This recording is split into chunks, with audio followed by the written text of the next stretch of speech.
Greetings, everyone. I'm pleased to introduce Mr. Andy Shape, who will be moderating our next panel discussion. Andy is the president and founder of Stran Promotional Solutions. Welcome, Andy. Thank you, Michael.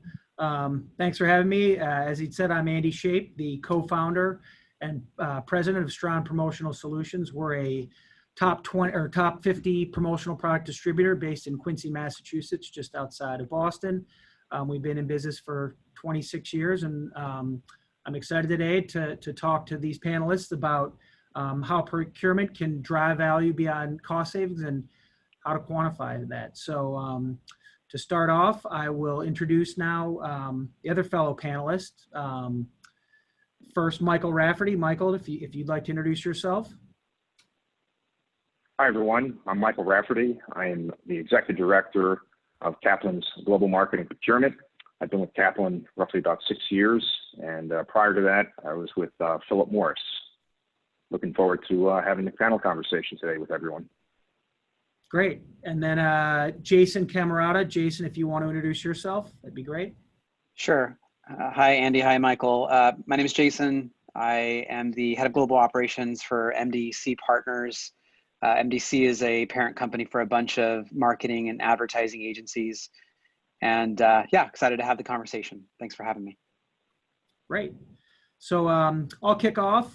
Thank you guys for participating. I guess one of the things that we want to talk about is in marketing procurement, a lot of times the simplest quantifiable way to measure results is cost savings. But in this discussion, we want to talk about ways that you can drive value beyond just cost savings. And it's not always easy to measure that value or ROI that you get, but we want to talk about that. So to start it off, I think one of the things that we discussed earlier together as a group was communication. And Michael, you specifically talked about how your role in marketing procurement can support overall relationship management, especially for marketing.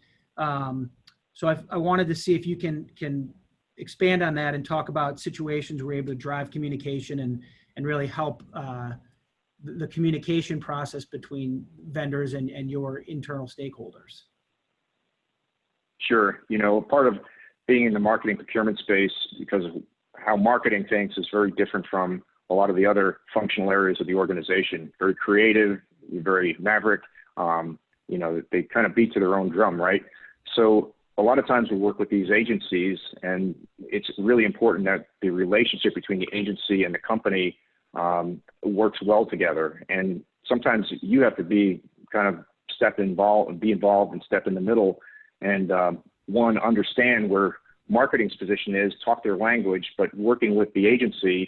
And sometimes you're a marriage counselor. So, you know, there's opportunities where we look at and consult with the agency and approach them and say, look, you know, I know we're a good company, but what are the things that we're doing that's making you inefficient and driving you to expand your hours and your resources to support us? Because we're all based on a fee. And a lot of times, and the issue came up when at Kaplan, where I went to our agency of record and they said, look, you know, we're not writing, you guys could really use help writing briefs. Right now, we're going through 5 to 7 iterations on each of your briefs.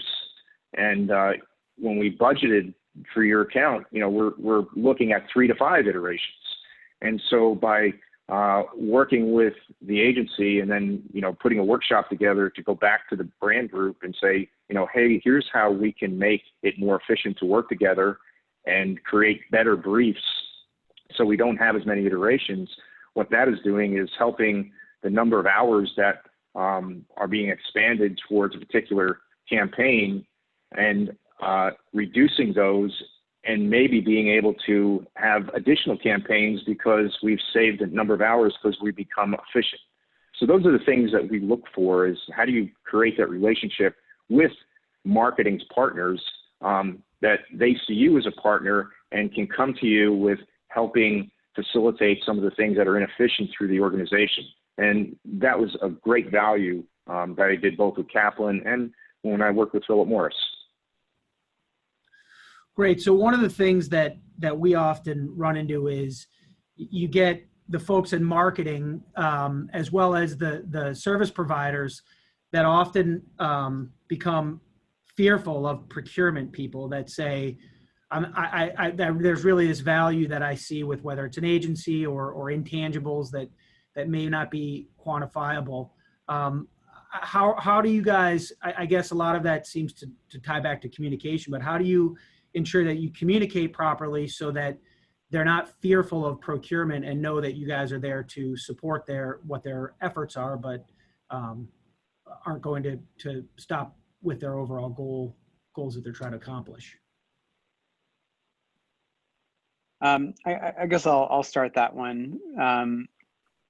So I think that's a really good point. We have a bunch of agencies who are frequently in conversations with marketing procurement at their clients. My team at corporate, we manage the vendor relationships and within our own procurement team.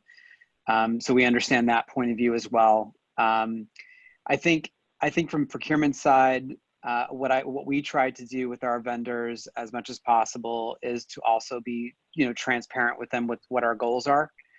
I think it's really easy to be intimidating. That's really easy, and sometimes we do that. But I think Michael made a good point that marketing's special.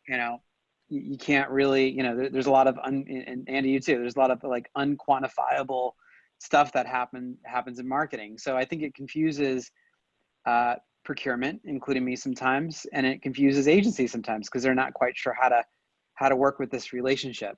But at the end of the day, both sides have goals, and they're probably relatively complementary to each other. So I think as much as marketing procurement can be transparent with what their goals are, and then also I think a lot of it is credibility, is projecting credibility where you don't have maybe the subject matter expertise. It's okay to admit that.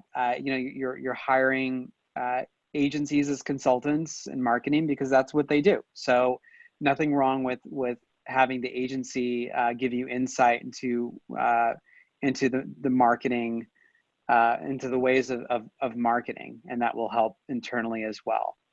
I think, did I answer your question, Andy? Sure. Yeah, absolutely. So continuing with communication, I guess if I'm not sure how often you guys both use RFPs, but how do you communicate between your stakeholders internally and your vendors to ensure that you're understanding what that value may be, and how to get that from your vendors? Because often I'm on the service side is getting from procurement what exactly that value is that you guys are looking for. How do you ensure that you communicate that properly in the RFP process? Yeah, I think, what's really critical and important is working with marketing to understand what are their real requirements.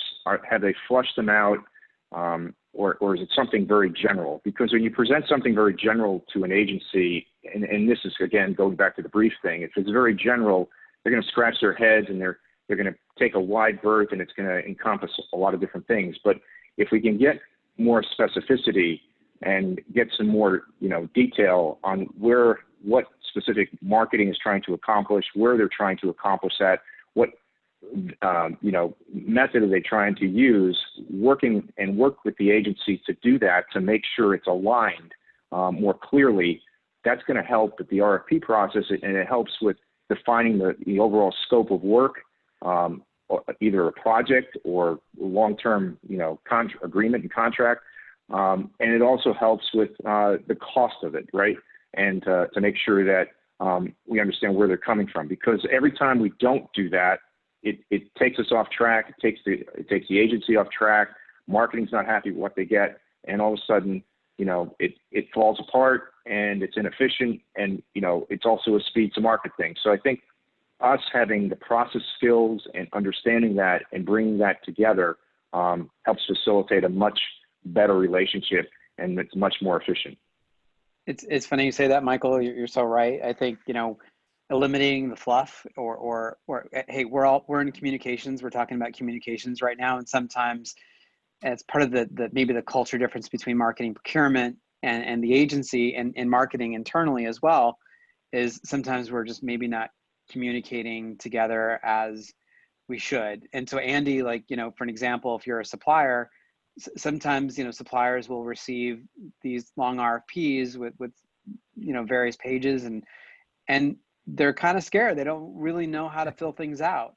And sometimes procurement can say, you can only ask questions this way. And it's kind of a scary process, and it's sort of done purposefully, but I would encourage suppliers out there to also have courage and ask questions, because at the end of the day, if the right questions are not asked, then the business that marketing procurement is servicing is not going to be serviced appropriately. So it's so important just to be open and communicative and honest and transparent, like I said, into what your questions are. There are no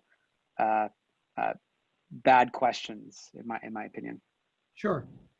Yeah, and when you're looking at an RFP, when you're ahead. looking at an RFP process too, it's you can't imagine the resources that go into it from an agency side, as well as the client side for us. But from an agency side, it literally, if you're doing something, it could be hundreds of thousands of dollars in time and person hours to do this. And so what I typically do is, if we have 3 different agencies we're looking at, I'm going to ask those agencies, look, we want to do this most efficiently as possible and not spend your resources just coming up with all these different things, as Jason said, right? The fluff and all those other things. How can we make this an efficient RFP process? What are the critical things that we could do so I can bring that back and develop a good RFP process on our side and work with the marketing group to structure that? Because otherwise we're going to pay for it one way or the other. And it's not, the days of those big RFPs, it's over right now. So we have to think of a way to do it more efficiently and cost effective and respect what the agencies have to go through to prepare that. Sure. So in terms of, it sounds like what we talked about is it really starts with communication is really the basis of it. But a lot of communication, I think, is done to create efficiencies. So, and I think that's part of really what you guys are trying to do. So we talked about that some of you said that only about 30% of procurement's value is really only based on cost savings. And I wanted to see if you guys agree with that, and what the remaining value looks like if only 30% is cost savings. So I'm not sure if either one of you want to expand on that. I guess I'll start. From my point of view, maybe I'm a little bit untraditional. I'm not sure, but how I think of it is, it's every person's responsibility within our organization to think about cost savings. It's the basis of business. Without that, we would not be in business. Without that, we would not have clients, et cetera, et cetera. So I think it's important that it's within the culture, and that procurement and marketing and finance, everybody realizes that they must build that within their own culture. Procurement, their job is to get, from my point of view, our team, what they're doing is getting, the best possible value and best possible prices for the investment we're making within our vendors in a fair and responsible way. But beyond that, I think there's a lot of things that people are talking about and that we talk about, including, bringing innovation to the company. Everything has to happen for our clients at lightning speed. So, agility is something that everybody's talking about right now. And I think, we're pretty good at that. That's sort of it's within our DNA, but it's definitely something we think about all the time, is not holding back things and really collaborating with all the teams to make sure that, we're not inhibiting something getting done on behalf of our clients or for the growth of our company. Sure. Yeah, Jason's absolutely right. Cost is always, top of mind with procurement. Marketing, when you look at marketing spend, it's an investment. It's an investment to build the business. And it's one of the few areas in procurement where you're actually working on the revenue side of the business. Mostly, a lot of procurement functions around cost side, manufacturing and all that, Right, to bring those costs down. But from an investment standpoint, marketing grows your revenue, it grows your brand. And so, how do you take these agencies, and to Jason's point, how do you further and have these discussions on contributing to ideation? Or, I've worked in both of my organizations that I've worked for, we've had multiple brand groups. And so if something is successful, a platform, an agency, or something to that nature is successful with one, how do you take that? Because procurement's like the spoke in the wheel. All these other groups operate a lot autonomously, but you're working with all different groups throughout, the different business units and marketing. And how do I take what I'm seeing successful in one business unit and translate that and introduce it to another business unit and create that success? We did it with like Google, right? Google, we started out with Google Analytics with one of our business units. When I first came there, we got an agreement together, and all of a sudden we were able to expand that to all of our largest business units. And now we're expanding that to our smaller business units. So how are they using Google Analytics to improve the value that they're getting from their digital and their Google ad space, that's bringing it back and improving that, with the Optimize, with their Tag Manager and everything else, and working with Google to train and work with the other smaller groups to improve their business results. So that's how the 30% on the cost, but how do you improve their revenue? How do you improve their situation? Well, so Michael, if I could just quickly, Andy, I think part of it is as well, I think how much procurement considers their value, I guess savings a part of their value, like is that 30% metric, is sort of also dependent on maybe how procurement is managed internally. Like, do they report up to finance? What does leadership think about procurement? The person that can hire and fire you, right? Mm-hmm. It's super, super important. And not all of us are lucky enough to have leadership that really understands the value of sourcing, of strategic sourcing and procurement. And so, just to go back to the education piece, you could tell I'm really into education. Some of it is also educating your leadership. And some of those internal conversations can be much more difficult than those external conversations. So I would encourage anybody that, wants to give value to the company beyond just, a savings tracker every month or whatever, to have those important internal conversations is really important. Just wanted to make that point. Yeah. So Jason, so to expand on what Jason was just saying about as someone in procurement, how do you, if you are in a situation where you are not, I guess you're not quantifying other tangibles like ROI or revenue generation, how can you influence, Jason had mentioned education, but are there any other ways that you can influence other stakeholders within your organization to recognize that procurement can also drive revenue, especially as related to marketing, because marketing's goal is to drive revenue and to add value to get more brand recognition, whatever that is that they're trying to market or promote. In procurement, what ways are there for you guys to then go and promote, your ability to be able to do that? Can you cite any examples or ways to do that in addition to education and communication? I mean, it's trying to find the right partner in marketing and somebody that's where you've actually helped and they see the value and results and they keep coming back to you, and success breeds success. And so if all of a sudden, John is doing very well and all of a sudden he's getting all this help from procurement and he's able to do his thing and he sees his business and his performance is improving in his group, and Sarah sees it and Sarah says, what's going on with you, John? He says, hey, I'm working with Mike and his group and here's some of the things that they've done. And honestly, that's how it expands. And all of a sudden you just start developing a reputation. And then it bleeds into, all of a sudden the CMO is hearing this and seeing this, and the CFO is getting information back to him on, hey, you guys really helped us out. Thank you. And all of a sudden it's like, hey, this is great, keep doing what you're doing. And all of a sudden, you actually get a loose leash a bit,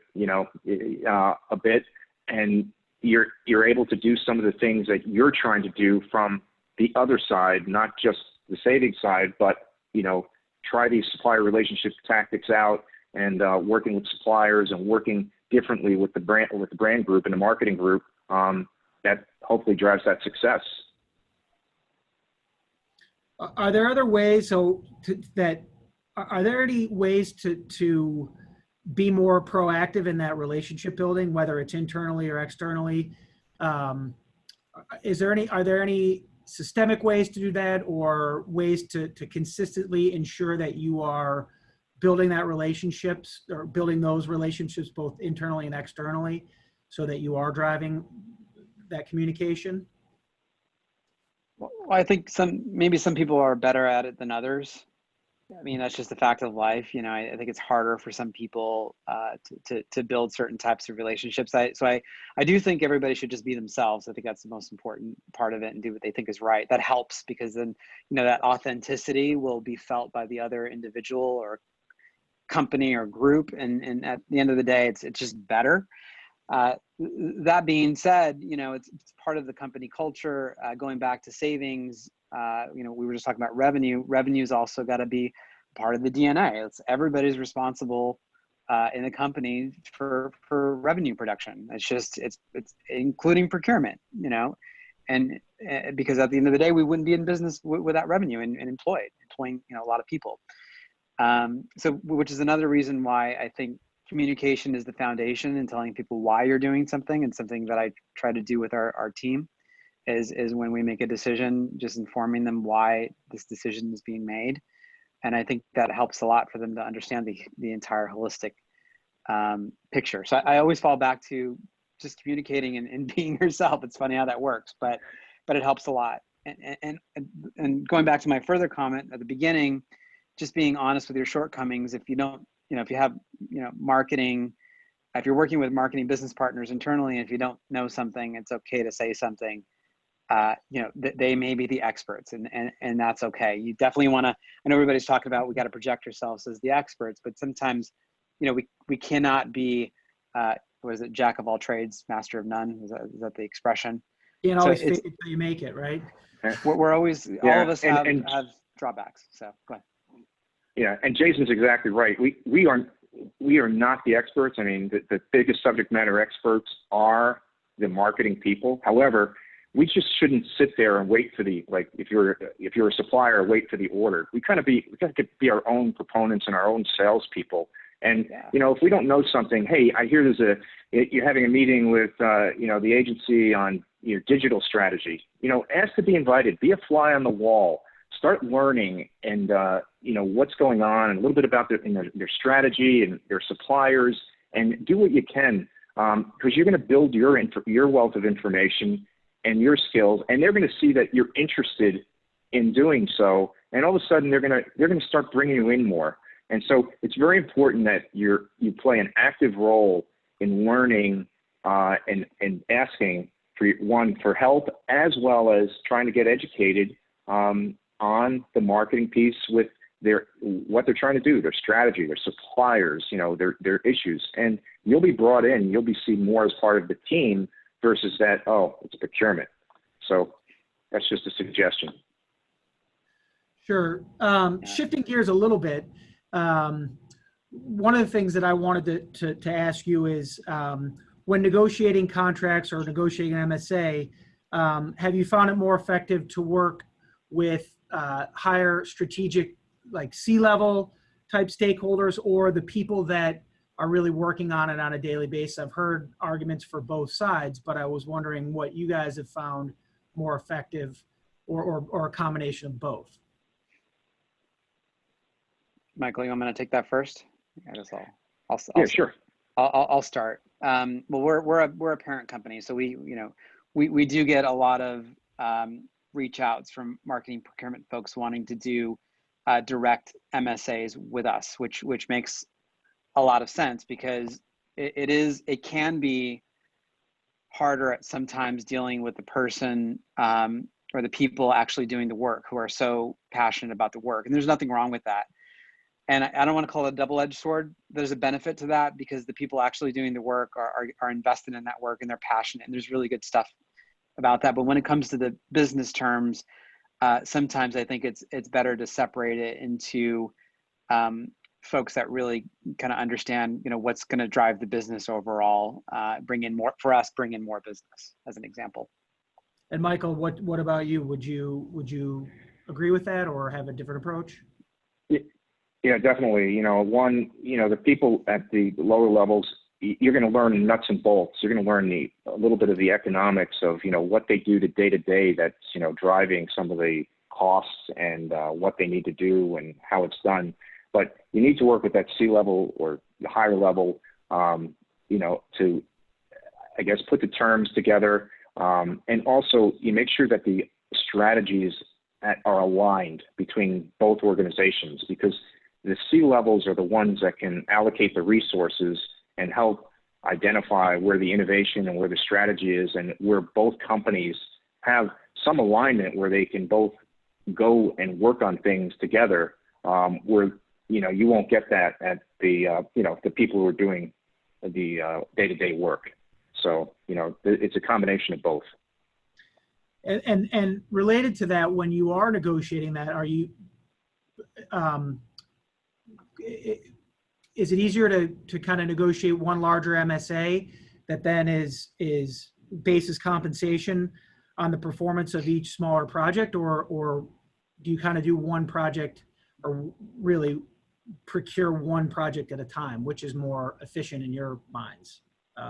Jason, if you want to start. Sure. I think anytime you can do an MSA, it's good. I mean, we like to do that, and I know a lot of our clients like to do that because it's sort of like a one-stop shop rather than doing it multiple times. It's kind of nice to sit down and formalize the relationship, to understand the relationship. But I think it's only very successful if you really are. I mean, it's one thing to do a contract. It's another thing to really understand whether the contract has been successful or not. So whether that's through the review process, et cetera, I think it's super important. That goes back to who you work with as well. It's important to involve the person at the end of the day, or the people at the end of the day, that are going to ensure that all the work that we're putting into the contracting process is worth it for both organizations. Sure. And how do you benchmark, and for those reviews, when you review, how do you set benchmarks for a lot of times custom services that may not be as quantifiably on a metric basis? I guess it's a hard question, but. Well, yeah. I mean, what are chills worth, right? Like, what is a chill of a commercial worth to the customer? Right. I think it has to be measurable, right? And how you measure it, I think, is a lot of people talking exactly how to measure it. It depends on your organization. We work with some clients right now where the global piece is the most important piece, and maybe they have a segmented environment within their own structure, and for them it's important. So I guess it depends on what the goals are, but if you could set some sort of KPIs around those goals and have like I said, a review process, not a 180 but a 360. Sure. To Michael's point earlier, like it's good also for our vendors or Michael's agencies to give feedback on how everybody can be more efficient. Great. Well, I think we probably need to start wrapping it up a little bit. But I guess one of the things we talk a lot about, how procurement can drive value in addition to just cost savings. But we talked about communication, efficiencies, how procurement can drive ROI. I'm not sure if Michael, you want to talk about some of the key takeaways or any additional comments you want to make related to the overall topic of discussion. I'll leave it to you. Yeah, I mean, we are in a unique position in marketing procurement to, everything that Jason and yourself and I provided today. We just have to go out and position ourselves to get it. We have to work and collaborate with marketing. It's all about communication. It's getting involved with our suppliers and agencies and understanding what they do, and even create that partnership with them, and looking at you as a transparent partner that's looking for the win-win for both sides of the, of the pie. Great. And Jason, anything you want to add to any additional takeaways or comments related to the topic? No, I think the point that Michael made earlier about, I guess, being the conduit, one of the only departments that sort of sees all the mechanics of what's happening. The marriage in counselor? The marriage counselor, the diplomat, I don't know what else, whatever you want to call it.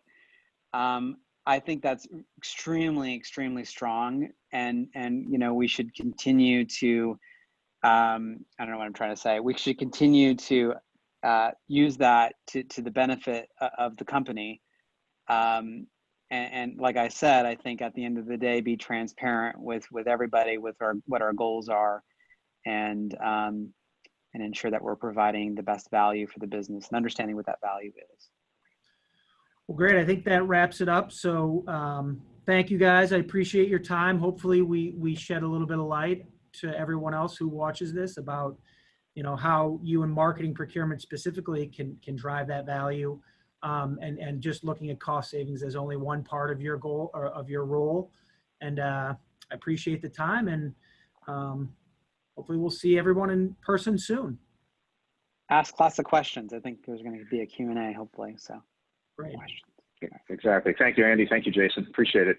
All right. Thanks, Andy. Thanks, Michael. Thank you. Great seeing you guys. Yep. You too. Thank you. Bye-bye. Right. Well, thank you, Andy, and fellow marriage counselors for the great discussion. As alluded to, if you have questions for the panelists, please submit them via Zoom. Thank you again.